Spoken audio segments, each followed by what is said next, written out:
Pinilit kong iwasan ka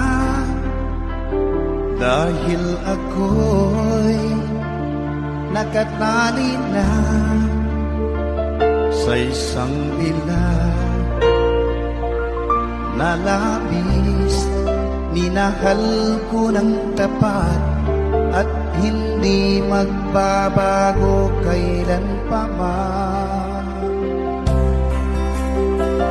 Ngunit habang tumatagal, sa'kin lalo kang napamahal.